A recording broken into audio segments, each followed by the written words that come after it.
Good morning, students. Have a nice day. आज का हमारा इकाई है 4 कर्मयोगी लाल बहादुर शास्त्री जी और इनके लेखक है शंकर दयाल शर्मा।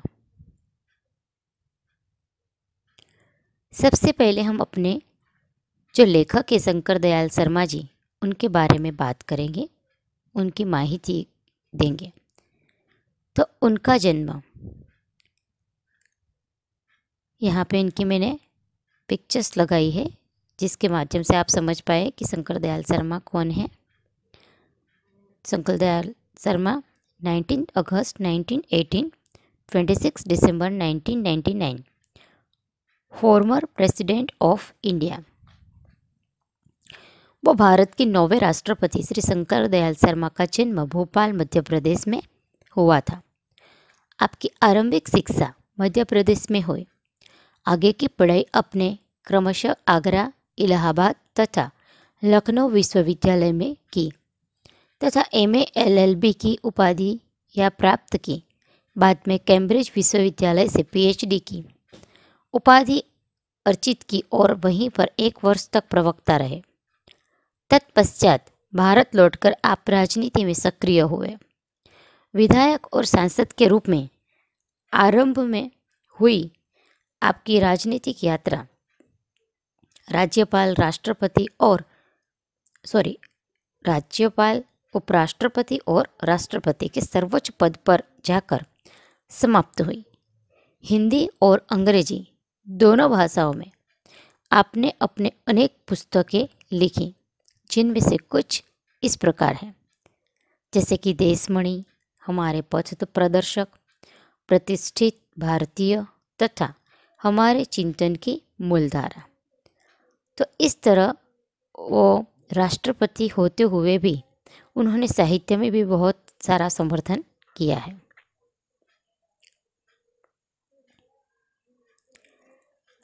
अब हमारे जो लेसन है उसका यहाँ पे टूक में सारांश दिया है और हमारे लेसन के जो मुख्य जो पात्र है वो है लाल बहादुर शास्त्री जी। कर्मयोगी लाल बहादुर शास्त्री रेखा चित्र में लेखक शास्त्री जी के व्यक्तित्व का विश्लेषण करते हुए यह निष्कर्ष प्रस्तुत करते हैं कि अपनी कर्मठता के गुण के कारण लाल बहादुर शास्त्री एक अति सामान्य परिवार से उठकर देश के प्रधानमंत्री पद तक पहुँचे। वे कर्म को ही ईश्वर मानते थे। कर्म के प्रति अटल आस्था एवं संपूर्ण समर्पण उनके जीवन विकास का मूलाधार था।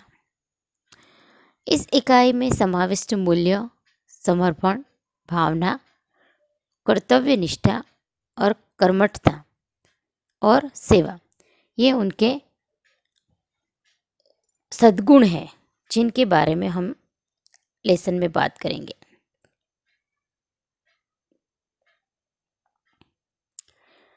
शास्त्री जी के नाम के साथ कर्मयोगी विशेषण जोड़ना बिल्कुल उपयुक्त है, क्योंकि मुझे तो उनका सारा जीवन ही कर्म से भरा हुआ मालूम पड़ता है।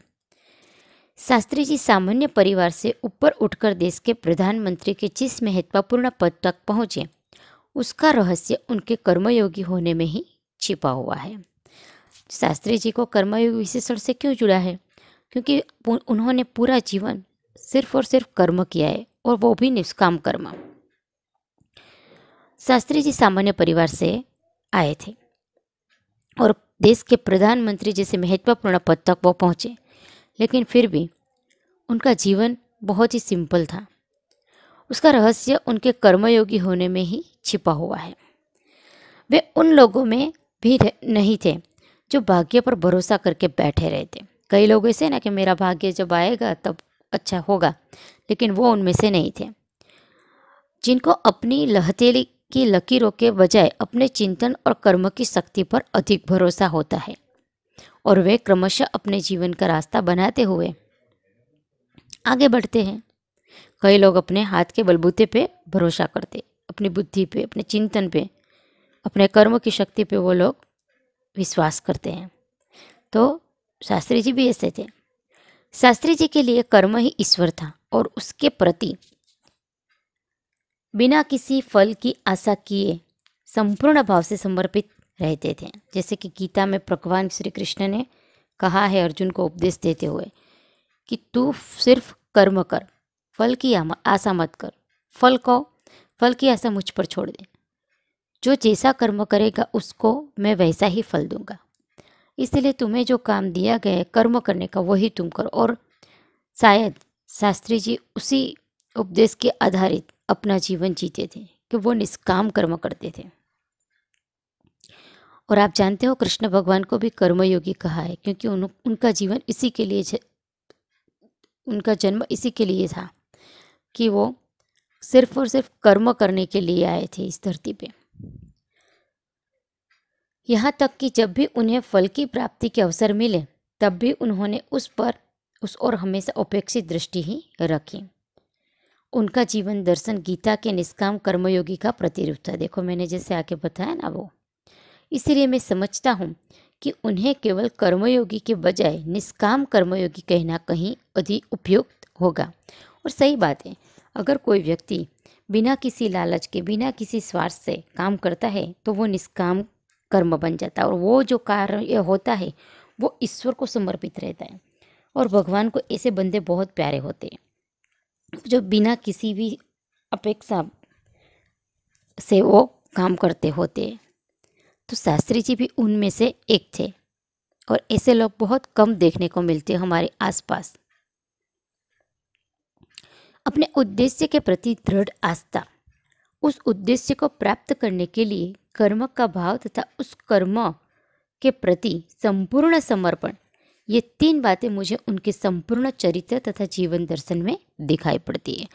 कभी टाइम मिले ना बच्चे तो उनकी विकिपीडिया, उनकी बायोग्राफी आप जरूर पढ़िएगा तो आपको पता चले कि वो किस उच्च कक्षा के वो व्यक्ति थे।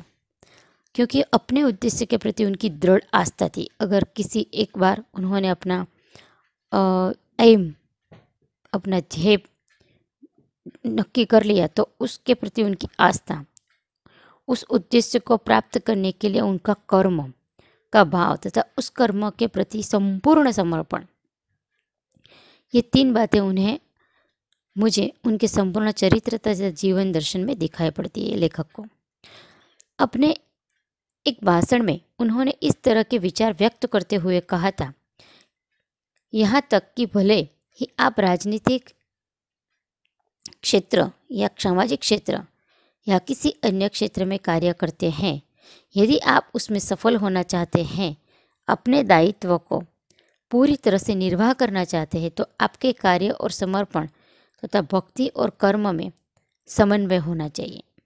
कई बार क्या होता है, लोग सोचते कुछ है और करते कुछ है और बोलते कुछ है। ऐसा नहीं होना चाहिए। जो सोचते हो वही करो और वही बोलो। तो इस तरह शास्त्री जी कहते हैं कि आप जो भी कुछ काम करते हो, चाहे राजनीतिक हो, सामाजिक हो या फिर अन्य कोई क्षेत्र में, लेकिन अगर आपको सफल होना है तो अपने दायित्व, अपनी जो जिम्मेदारी होती है उसका निर्वाह करना चाहते हो तो अपने कार्य के प्रति अपना समर्पण, भक्ति और कर्म एक तरह के होना चाहिए, उसमें भेदभाव नहीं होना चाहिए। मैं शास्त्री जी की सफलता का रहस्य उनके इसी महत्वपूर्ण चिंतन में मानता हूँ। साथ ही यह भी मानता हूँ कि किसी भी व्यक्ति, समाज और देश के विकास का रहस्य इसी भक्ति और कर्म के सिद्धांत में निहित है। तो लेखक जो थे हमारे शंकर दयाल शर्मा जी, जो हमारे राष्ट्रपति थे, वो भी इस बात को मानते थे। तो उन्होंने उनके जीवन को बहुत नज़दीक से उनको पढ़ा और समझाया, तभी वो भी मानते थे कि ये सही बात है कि किसी भी व्यक्ति, समाज और देश के विकास का रहस्य इसी भक्ति और कर्म के सिद्धांत में छुपा है, जिसमें जो बात अभी लाल बहादुर शास्त्री जी ने कही है। शास्त्री जी का संपूर्ण जीवन श्रम, सेवा, सादगी और समर्पण का अनुभव उदाहरण है। उनके ये गुण केवल उनके कार्यों और विचारों में ही अभिव्यक्त नहीं पाते थे, बल्कि उनको देखने से ही इन सभी भावों का एहसास हो जाता था। उनका जीवन कैसा था? श्रम, सेवा, सखत मेहनत करो, सेवा करो, सादगी से रहो और संपूर्ण जो भी कार्य करो उसमें अपना समर्पण बताओ। तो ये सब चीज़ें उनमें देखने को मिलती थी और उनके यही गुण और कार्यों और विचारों में अभिव्यक्त हो भी उनकी अभिव्यक्ति भी देखने को मिलती थी। बल्कि उनको देखने से, जैसे कि उनको नज़दीक से देखते, उनको पढ़ते, उनके बारे में जानते, तभी हमें पता चल जाता है कि उनके अपने व्यक्तित्व में विचारों का अनोखा समन्वय था। कई बार हमसे भी ऐसी गलती हो जाती है कि हम सोचते कुछ है और करते कुछ है, लेकिन शास्त्री जी उनमें से नहीं थे। वो जो भी सोचते थे वही करते थे और वही दोहराते थे, मीन्स बोलते थे। वो जो कुछ कहते थे वही करते थे, जो कुछ भी करते थे वह एकमात्र राष्ट्र लाभ की भावना से प्रेरित होकर करते थे। उनका राष्ट्र प्रेम भी अनन्य था कि वो जो भी कुछ भी करते थे तो वो सिर्फ और सिर्फ राष्ट्र लाभ की भावना से प्रेरित होकर करते थे। मुझे लगता है कि यह उनके चरित्र की एक बहुत बड़ी विशेषता थी, जिसके कारण देशवासी उन पर इतना अधिक विश्वास करते थे और उन्हें चाहते भी थे। पंडित नेहरू जी की समृद्ध राजनीतिक विरासत को संभालना और उसे आगे ले जाने का काम कम कठिन नहीं था, लेकिन देश ने उस समय वह साफ साफ देखा कि उसे संभालने की ताकत शास्त्री जी में ही है, और शास्त्री जी ने अपने निर्मल चरित्र और दृढ़ संकल्प शक्ति द्वारा देश की इस आकांक्षा को पूरा किया था।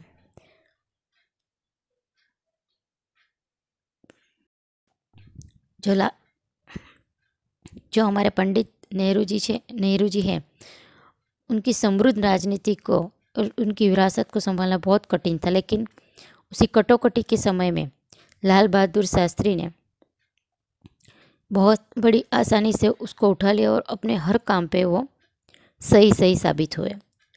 तो ये सब चीज़ें हमें शास्त्री जी के निर्मल चरित्र और उनकी दृढ़ संकल्प शक्ति और द्वारा देश के इस आकांक्षा को उन्होंने पूरा किया था। शास्त्री जी की एक सबसे बड़ी विशेषता यह थी कि वे एक सामान्य परिवार में पैदा हुए थे। वो ऐसे क्यों थे? तो ये हमें जानने को मिला कि वो एक सामान्य परिवार में से पैदा हुए थे।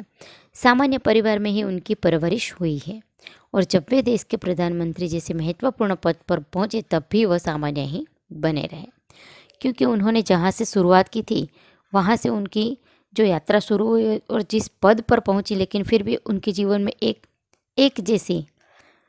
ही जैसी सादगी थी। तो वो उनकी महत्वपूर्णता थी। विनम्रता, सादगी और सरलता उनके व्यक्तित्व में एक विशिष्ट प्रकार का आकर्षण पैदा करते थे।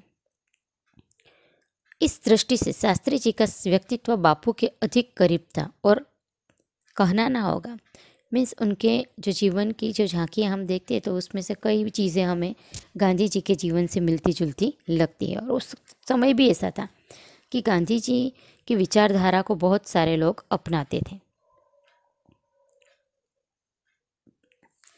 हमें कहना नहीं होगा कि बापू से प्रभावित होकर ही सन 1921 में उन्होंने अपनी पढ़ाई छोड़ी थी। उनसे प्रभावित होकर उन्होंने अपनी पढ़ाई छोड़ दी थी।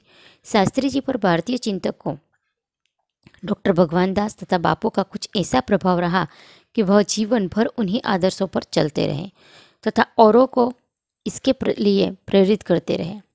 शास्त्री जी के संबंध में मुझे बाइबल की वह उक्ति बिल्कुल सही जान पड़ती है कि विनम्र ही पृथ्वी के वारिस होंगे। बाइबल में लिखा हुआ है कि विनम्र व्यक्ति है वही पृथ्वी के सही वारिस है, उनके वंशज हैं। तो इस तरह शास्त्री जी के जीवन में सबसे बड़े प्रभावित जिनसे उन्हें प्रेरणा मिली तो वो है गांधी जी और दूसरे थे भारतीय चिंतक डॉक्टर भगवान दास। तो उनके जीवन से उन्होंने बहुत कुछ सीखा और अपने जीवन में उनके अनुसरण पर वो चले।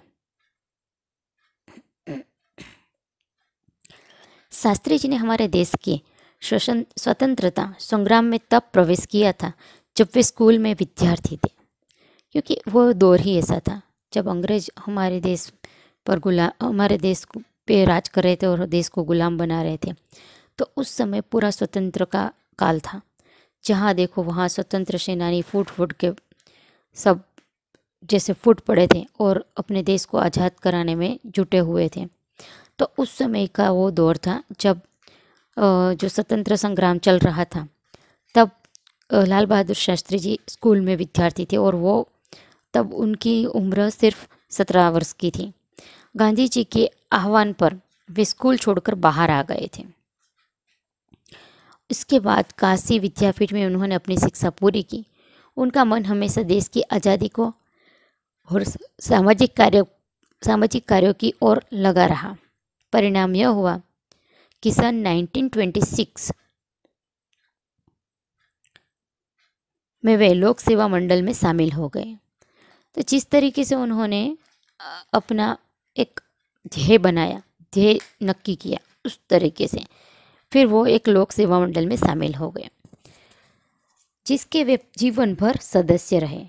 उसमें शामिल होने के बाद से शास्त्री जी ने गांधी जी के विचारों के अनुरूप अछूतोद्धार के काम में अपने आप को लगाया। अछूतोद्धार में मतलब कि उस समय हमारे देश में इतने पढ़े लिखे लोग नहीं थे कि जिसकी वजह से हमारे ऊंच नीच के, फिर ज्ञाति जाति के बहुत बड़े भेदभाव रहते थे, जिसकी वजह से जो बाहरी लोग थे वो हमारे पे आक्रमण करके हम पे हमें गुलाम बना देते थे। तो आपसी लड़ाई की वजह से हमारी जो एकता है वो टूट जाती थी। तो इसके लिए गांधी जी ने अपने विचारों से लोगों को जागरूक किया कि अछूतोद्धार के ये छुआछूत का जो है वो नहीं होना चाहिए। तो ऐसे कामों के लिए बहुत सारे लोगों को लगाया, तो उसमें लाल बहादुर शास्त्री जी भी जुड़ गए। यहाँ से शास्त्री जी के जीवन का एक नया अध्याय आरंभ हो गया। सन 1930 में जब नमक कानून तोड़ो आंदोलन शुरू हुआ तो शास्त्री जी ने उसमें भाग लिया, जिसके परिणाम स्वरूप उन्हें जेल जाना पड़ा। जो बोलते हैं ना कि वो नमक कानून भंग दांडी की यात्रा, उसकी बात करते हैं, तो उन्होंने उसमें भी भाग लिया था, जिसके लिए उन्हें जेल जाना पड़ा। लेकिन उस समय जेल जाना और वो स्वतंत्रता के लिए, अपने देश के लिए, तो वो बहुत गौरवपूर्ण जाना जाता था। यहाँ से शास्त्री जी की जेल यात्रा की जो शुरुआत हुई तो वह सन 1942 के भारत छोड़ो आंदोलन तक निरंतर चलती रही। कुछ न कुछ आंदोलन आते रहते वो और उसमें सम्मिलित होते और फिर उसकी वजह से उन्हें जेल जाना पड़ता।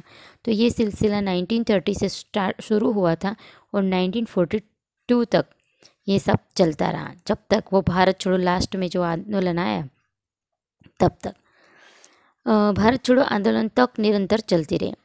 इन 12 वर्षों के दौरान वे 7 बार जेल गए। इसी से यह अंदाज लगाया जा सकता है कि उनके अंदर देश की आज़ादी के लिए कितनी बड़ी ललक थी।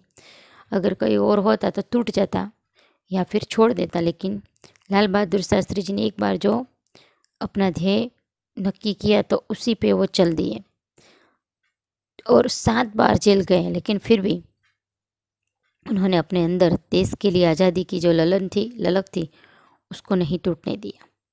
दूसरी जेल यात्रा उन्होंने सन 1932 में किसान आंदोलन में भाग लेने के लिए करनी पड़ी। किसान आंदोलन क्योंकि उस समय किसान सबसे ज़्यादा वो हमारे देश की उपज, जैसे कि हमारे देश में अनाज जो पकता है वो किसानों की मेहनत से होता है, इसीलिए तो उस समय 1932 में किसान आंदोलन में भाग लेने के लिए उन्हें दूसरी जेल यात्रा करनी पड़ी थी। सन 1942 में उनकी जेल यात्रा 3 वर्ष की थी, जो सबसे लंबी जेल यात्रा थी। बाकी सब कुछ कम वक्त की थी, लेकिन ये सबसे ज़्यादा 3 साल की लगातार उन्होंने ये लंबी जेल यात्रा भुगती थी। इस दौरान शास्त्री जी जहाँ एक और गांधी जी द्वारा बताए गए रचनात्मक कार्य में लगे हुए थे, वहीं दूसरी ओर पदाधिकारी के रूप में जनसेवा के कार्यों में भी लग रहे थे। सन 1935 में वे संयुक्त प्रांतीय कांग्रेस कमेटी के सचिव बनाए गए। इस पद पर वे 1938 तक रहे। किसानों के प्रति उनके मन में विशेष लगाव था, इसलिए उनको सन 1936 में किसानों की दशा का अध्ययन करने वाली एक कमेटी का अध्यक्ष बनाया गया और पूरी लगन के साथ काम करके उन्होंने अपनी रिपोर्ट प्रस्तुत की, जिसमें जमींदारी उन्मूलन पर विशेष जोर दिया। मतलब कि इस दौरान शास्त्री जी जहाँ पे एक गांधी जी के द्वारा बताए गए रचनात्मक कार्य में लगे थे, उसी तरफ दूसरी पदाधिकारी के रूप में उन्होंने जनसेवा के कार्य में भी रस लिया। जैसे कि राष्ट्र का काम था तो दूसरी ओर जनसेवा का था, क्योंकि उस समय हमारे देश में बहुत सारी गरीबी थी, लोग बहुत नासमझ थे, पढ़े लिखे नहीं थे, तो उनको समझाना, उनको जागरूक करना, देश के प्रति, राष्ट्र के लिए प्यार जागरूक करना, वो सब चीज़ें भी करनी ज़रूरी थी। और साथ साथ में उन लोगों को उनकी जो जो पछात जैसे कि जीवन से, उनमें से उनको बाहर लाना था। तो वो सब चीज़ें भी वो साथ में करते जाते थे। इसीलिए 1935 में संयुक्त प्रांतीय कांग्रेस कमेटी के वो सचिव बनाए गए थे और इस पद पर वो 1930 तक रहे। उस दौरान किसान के प्रति उनके मन में विशेष लगाव था, इसीलिए उनको सन 1936 में किसानों की दशा का अध्ययन करने वाली एक कमेटी का अध्यक्ष भी बनाया गया, कि जिसकी वजह से वो किसानों की हर तकलीफ़ को समझ पाए और उसकी समस्याओं को समझकर दूर कर सकें। तो पूरी लगन के साथ काम करके उन्होंने अपनी रिपोर्ट प्रस्तुत की, जिसमें जिम्मेदारी उन्मूलन पर विशेष उन्होंने जोर दिया था। तो इस तरीके से उन्होंने अपने हर एक पद को बड़ी शिद्दत से उन्होंने उनको निभाया था। इसके बाद के 6 वर्षों तक वे इलाहाबाद के नगर पालिका से किसी न किसी रूप में जुड़े रहे। मैं समझता हूँ कि इस अनुभव ने भी शास्त्री जी के व्यक्तित्व और चिंतन को नागरिकों की समस्याओं से निकट से परिचित कराया। मीन्स हर तरह के पद पे काम करने की वजह से उनमें एक, जैसे कि बोलते हैं ना हम, प्रैक्टिकल नॉलेज, वो आ गया था। उनके पास ग्रामीण जीवन का अनुभव था। अब उसके साथ ही इलाहाबाद नगर पालिका ने जन सेवा का भी अनुभव जोड़ दिया। लोकतंत्र की इस आधारभूत इकाई में कार्य करने के कारण वे देश की छोटी छोटी समस्याओं और उनके निराकरण की व्यावहारिक प्रक्रिया से अच्छी तरह से वो परिचित हो गए। जैसे मैंने अभी बताया, उस तरह से कार्य के प्रति निष्ठा और मेहनत करने की अदम्य क्षमता के कारण सन 1937 में वे संयुक्त प्रांतीय व्यवस्थापक सभा के लिए निर्वाचित हुए। सही मायने में यहीं से शास्त्री जी के संसदीय जीवन की शुरुआत हुई, जिसका समापन देश के प्रधानमंत्री पद तक पहुंचने में हुआ। यहीं से उनका राजकीय दौर शुरू हुआ था। शास्त्री जी को भारतीय राजनीति की इतनी सही और गहरी पकड़ थी कि श्रीमती इंदिरा गांधी ने उन्हें अपना राजनीतिक गुरु मानते हुए कहा था कि उन्हीं के मार्गदर्शन में मेरा राजनीतिक जीवन शुरू हुआ है। तो उनके पास रहते रहते जो इंदिरा गांधी जी है, नेहरू जी की पोती, तो उनको भी उनके काम से वो इतनी प्रभावित हुई कि उन्हें अपना गुरु मान लिया और उन्हीं के मार्गदर्शन से उन्होंने अपने राजनीतिक जीवन की शुरुआत की।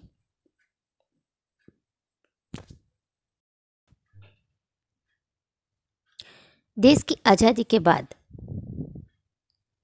उत्तर प्रदेश तथा केंद्र सरकार में शास्त्री जी भिन्न भिन्न पदों पर रहे। उत्तर प्रदेश में उन्हें गृह मंत्री बनाया गया। बाद में पंडित नेहरू के अनुरोध पर वे केंद्र में आ गए। केंद्र में उन्होंने रेल और परिवहन, संचार, वाणिज्य, उद्योग और गृह जैसे महत्वपूर्ण मंत्रालय में मंत्री पद संभाला। इन पदों पर रहते हुए शास्त्री जी ने अपनी जिस प्रशासकीय दक्षता का प्रमाण दिया, वह हमारे देश के लिए एक उदाहरण है। अपने मंत्रालयों के कार्यों में उनका दृष्टिकोण अत्यंत व्यावहारिक तथा सभी प्रकार की औपचारिकताओं से परे होता था। वे अपने को कभी भी अपने पद के कारण ऊंचा नहीं मानते थे। उनकी बड़ी सीधी धारणा थी कि वे जनता के शासक नहीं बल्कि जनता के सेवक हैं। ऐसी भावना से कार्य करने के कारण उन्हें मंत्रालय में तो लोकप्रियता मिली ही, साथ ही साथ सारे देश में लोकप्रियता मिली। उनके काम करने की जो लगन थी उसकी वजह से। इसी लोकप्रियता का परिणाम था कि पंडित नेहरू के निधन के बाद देश ने उन्हें प्रधानमंत्री के रूप में स्वीकार किया। देश के इस महत्वपूर्ण पद पर रहते हुए केवल 19 महीने के छोटे से समय में उन्होंने जितनी सफलताएं और लोकप्रियता प्राप्त की, वह एक उदाहरण है। शास्त्री जी के सामने अपना उद्देश्य बिल्कुल स्पष्ट था, उसमें किसी प्रकार का धुंधलापन या भटकाव नहीं था। वे हमारे देश के अत्यंत महत्वपूर्ण पदों पर रहे और उन पदों पर रहते हुए स्वाभाविक रूप से अधिकार संपन्न भी थे। लेकिन उन्होंने हमेशा आत्मसंयम से काम लिया तथा अधिकारों से अधिक कर्तव्यों को तरजीह दी। शायद इसलिए शास्त्री जी इतने अधिक लोकप्रिय भी हो सके थे, क्योंकि उनका जीवन से लेकर उनके काम करने का जो तरीका था वो जो आम जनता है उसके वो बहुत करीब रहे थे। उन्होंने अलीगढ़ मुस्लिम विश्वविद्यालय के दीक्षांत समारोह में 19 दिसंबर 1964 को छात्रों को संबोधित करते हुए कुछ इसी तरह के विचार व्यक्त किए थे।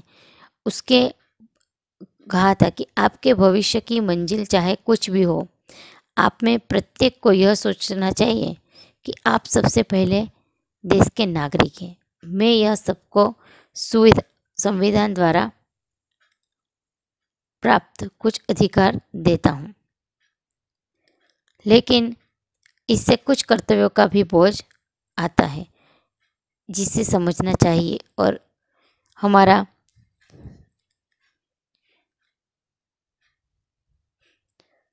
देश प्रजातांत्रिक है जो निजी स्वतंत्रता देता है, लेकिन उस स्वतंत्रता का उपयोग एक व्यवस्थित समाज के हित में स्वेच्छा से लगाए गए प्रतिबंधों के तहत होना चाहिए। अधिकार, कर्तव्य और आत्मसंयम के बारे में यह अत्यंत महत्वपूर्ण बात शास्त्री जी ने कही थी, जिसे आज याद रखने की ज़रूरत है। तो इस तरह शास्त्री जी का जीवन हमने देखा, समझा और आज उनके बारे में बहुत सारी जानकारियाँ प्राप्त हुई। लेकिन फिर भी ये हमारा इकाई है जो इसमें बहुत कम जानकारी है, लेकिन अगर आप इनके बारे में जानना चाहते हो तो एक बार आप उनकी बायोग्राफी ज़रूर पढ़े ना, तो आपको भी इनके जीवन में से बहुत सारे प्रेरणाएं मिलेगी। अभी हाँ, हमारा ये इकाई ख़त्म होता है और इसकी PDF मैंने दे दी है, उस तरह से आप उसके क्वेश्चन आंसर्स लिख देना। धन्यवाद।